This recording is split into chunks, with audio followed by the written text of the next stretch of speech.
Լրացել է Վարդան Սարգսյանի որդու 40 օրականը։ Օրվա առթիվ Վարդանը հրապարակել էր նորայրի լուսանկարն ու գրել. «Շատ կարևոր օր է այսօր ինձ համար, տղաս 40 օրական դարձավ ու հենց այս խորհրդանշական օրով որոշեցի ծանոթացնել ձեզ նրա հետ։ Ողջունեք կյանքիս գլխավոր իմաստին։ Նորայրին»։ Հաղորդավարը նաև որդու հետ միասին այցելել էր եկեղեցի ու հրապարակած կադրերին կից գրել էր. «Երեկվա օրը հրաշք էր, բարի լույս Հայեր ջան»։ Ավելի վաղ էլ Վարդանը մասնակցել էր Ամալիա Հովհաննիսյանի հարցազրույցին, որտեղ ընդգծել էր, որ իր որդին սիրո պտուղ է, և ինքը այսքան տարի սպասելուց հետո չէր կարող երեխա ունենալ ումից պատահի։ Հաղորդավարն ակնարկել էր, որ իր կյանքում կին կա, միաժամանակ ընդգծելով, որ ինքը չի պատրաստվում դեռևս հրապարակել նրա լուսանկարը ու անձնականի մասին մանրամասներ հայտնել։ Հիշեցնենք, որ նախկինում տված հարցազրույցներից մեկի ընթացքում Վարդանն անդրադարձել էր մի քանի թեմաների, որոնք էլ ներկայացնում ենք ձեր ուշադրությանը։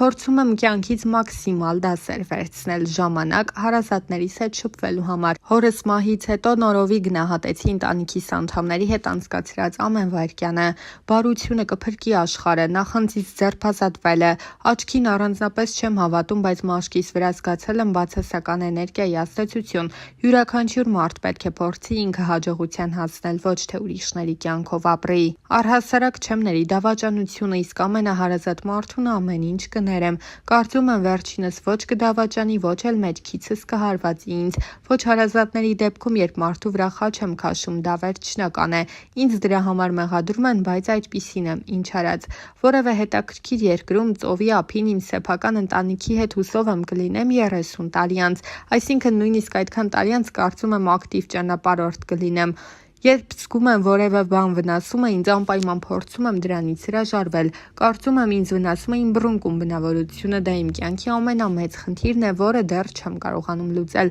Հարազատներս գիտեն իմ այդ բնավորության մասին։ Թիկունքից հարվածողներ իհարկե եղել են, կան և վստահ եմ կլինեն։ Մարդիկ ներում են քեզ ամեն ինչ, բացի հաջողությունից, ամենափոքր ձեռքբերումն անգամ չեն կարողանում մարսել։ Սովորաբար այդ ժամանակ էլ հարվածում են, դա էլ է կյանքի դաս, նորմալ է։ Աղմուկ բարձրացնում, նոր եմ հեռանում, բայց հեռանալուց հետո ձայնս չի լսվում և երբեք չեմ վերադառնում։ Իրականում այնինչ ցանկանում եմ փուլ առ փուլ իրագործում եմ։ Օրինակ ճամփորդել սիրում եմ, դա ինձ համար բիզնես դարձավ, շատ աշխատասեր եմ, չեմ սիրում տեղում դոփել։ Միայն անձնականի համար ցավոք ժամանակ չի մնում, աշխատանքս խանգարում է անձնականից։ Իմ հարգալից անհատական վերաբերմունքը մարդիկ առաջինն են նկատում, իդեպ դա յուրաքանչյուրի հանդեպ է այդպես, գուցե նաև դա է իմ հաջողության գրավականը։ Կնոջը հմայիչ է դարձնում առողջ, հետաքրքիր մտածելակերպը, աշխարհայացքը, գաղափարները։ Կնոջը առաջինը դատում եմ ուղեղով, հետո նոր արտաքինով։ Հաճելի է շփվել գեղեցիկ կնոջ հետ, բայց երբ զրուցում ես այդպիսի մեկի հետ, պարզվում է ներսից դատարկ է, հիասթափություն ես ապրում։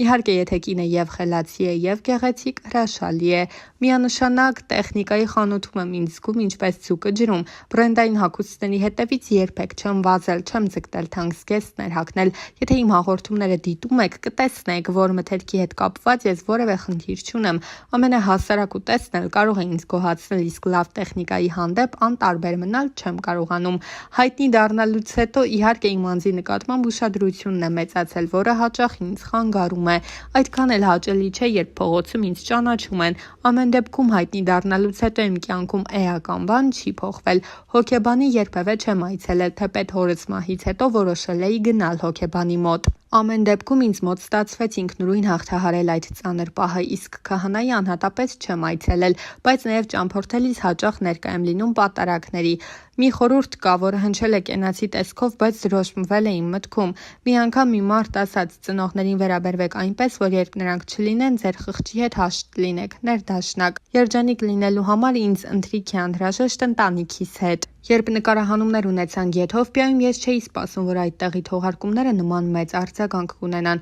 Շատերը հետաքրքրությամբ դիտել են ծրագրերը, ընդ որում ոչ միայն Հայաստանում, այլև այլ երկրներում։ Այդ ամենն ինձ շատ է ոգևորել, արդեն ուզում եմ մեկնել ավելի վտանգավոր երկիր, որտեղ նույնիսկ մարդ են ուտում։ Գիտեմ, որ դա ռիսկային քայլ կլինի, բայց ինձ համար միևնույնն է, այս պահին դեռ չեմ ուզում տվյալ երկրի անունը տալ, քանի որ ամեն բան չէ, որ հաստատված է, հուսամ կստացվի նպատակս իրականացնել։ Վտանգավոր դեպքեր շատ են եղել, հատկապես այն ցեղերի մոտ, որոնց կանայք ափսեներ են տեղադրում ներքևի շրթունքին։ Եղել են դեպքեր, երբ վայրի ցեղերը քարեր են գցել մեզ վրա, եւ դա այն դեպքում, երբ մեր կողքին անվտանգության աշխատակիցներ էին, որոնք հետևում էին մեզ։ Նկարահանումները վտանգավոր էին նաև մոծակների առումով, քանի որ այդ տեղանքներում մի շարք հիվանդություններ են տարածված, ուստի մեր նկարահանող խումբը մեկնելուց առաջ պատվաստվել էր։ Գործնական process-ը դժվարացնում էր նաև հյուրանոցների բավական թանկ լինելը։ Բացի այդ, գյուղերում, որտեղ կանգ էինք առնում, հոսանքն օրվա ընթացքում տալիս էին միայն մի քանի ժամով։ Պատկերացրեք, մենք մթության մեջ հյուրանոցում միայն կենդանիների ձայներ էինք լսում,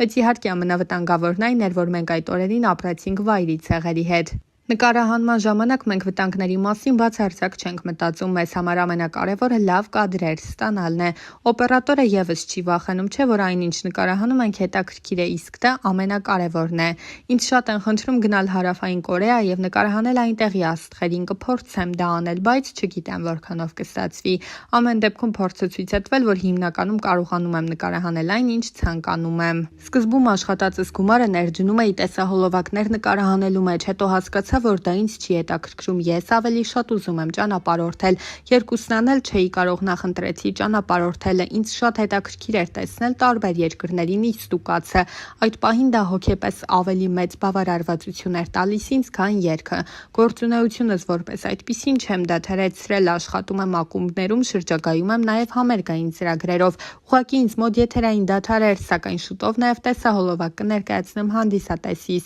Իհարկե կա ֆինանսական աճ, որը նաև իմ աշխատասիրության արդյունքն է։ Անկեղծ ասած, այնինչ ես եմ հասցնում անել, քչերը կկարողանային։ Կան մարդիկ, ովքեր դիտում են ծրագիրն ու կարծում են, թե ես գնում, հանգստանում, վերադառնում եմ։ Իրականում ամեն ինչ հակառակն է։ Ես շատ եմ հոգնում նկարահանումներից եւ վերադառնում եմ հանգստանալու ցանկությամբ։ Դա աշխատանք է, իսկ ես չեմ կարողանում գրդոն անել։ Ամեն ինչ լավ անելու ցանկությունս ինձանից շատ ուժ է խլում։ Ես հիմա ունեմ շատ հրավերներ, որպես երգիչ, հեռուստանախագիծ, որն ունի հովանավորներ, տուրիստական իմ գործակալությունը, դա ինձ հնարավորություն է տալիս աշխատածս գումարի մի հատվածն էլ տրամադրել երգից, թեև չգիտեմ ծախսը կվերադարձնեմ, թե ոչ։ Ցավոք իմ ընտանիքը, որը պետք է ստեղծեմ, չի լինի այս երկրում։ Ես շատ եմ լինում դրսում եւ հասկանում եմ, որ կան երկրներ, որտեղ կարող եմ ապրել, որքան էլ սիրեմ հայրենիքս։ Հենց դա է խնդիրը, որ մինչեւ այսօր չեմ ամուսնացել։ Մի քանի երկիր կա, հիմա չեմ ուզում նշել, որպեսզի վիզայի խնդիր չունենամ։ Ամեն դեպքում ես իմ ընտանիքը կկազմեմ եւ երեխաներս կմեծանան այլ երկրում։ Ես դրանում